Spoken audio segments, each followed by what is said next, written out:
8h41, Maxime Switek. Les ficelles de l'info, bonjour Bruno Donnet. Bonjour Maxime. Ce matin Bruno, c'est le retour d'une émission de télé qui sera diffusée ce dimanche sur C8 et qui vous a offert le thème de la ficelle du jour. Oui, cette émission, Maxime, vous la connaissez, on en a déjà beaucoup parlé lors de sa création pendant la campagne présidentielle. Elle s'appelle Au tableau et son principe est simple, faire interroger des personnalités politiques par les enfants d'une classe d'école primaire. On va vous donner 1 minute pour nous expliquer quelque chose au tableau. Il s'agit donc d'un programme dont le principal enjeu est l'interview, avec des vrais responsables politiques dedans. Dimanche, par exemple, vous y verrez rien de moins que le Premier ministre.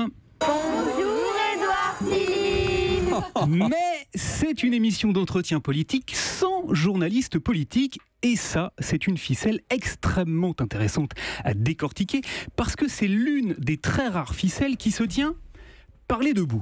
Je vous explique. D'ordinaire, quand quelqu'un utilise une ficelle, c'est pour essayer d'empapaouter quelqu'un d'autre. Mais là, c'est un type d'émission qui arrange à la fois les politiques qui y participent et les chaînes de télé qui les diffusent. Pourquoi ? Les politiques, parce qu'ils n'y sont jamais malmenés et encore moins contredits par les enfants qui n'ont pas encore les connaissances suffisantes pour le faire. Et les chaînes, parce qu'elles trouvent là l'occasion d'enregistrer enfin de bonnes audiences en causant politique. Alors, loin de moi l'idée de refaire ici le débat sur l'intérêt de ce type d'émission. On en a déjà très largement parlé l'an dernier, notamment au moment de la première du programme de Karine Le Marchand. On parle des femmes ? J'ai un bilan énorme.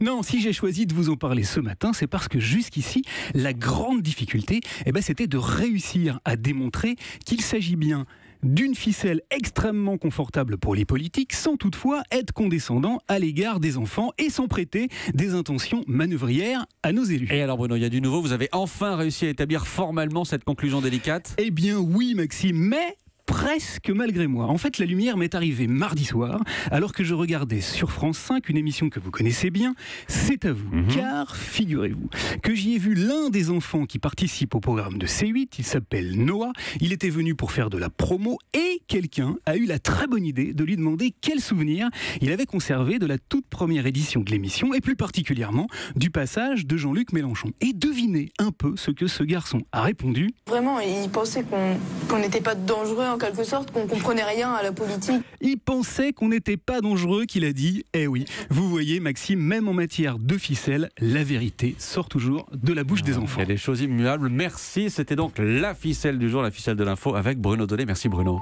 Europe. Europe 1.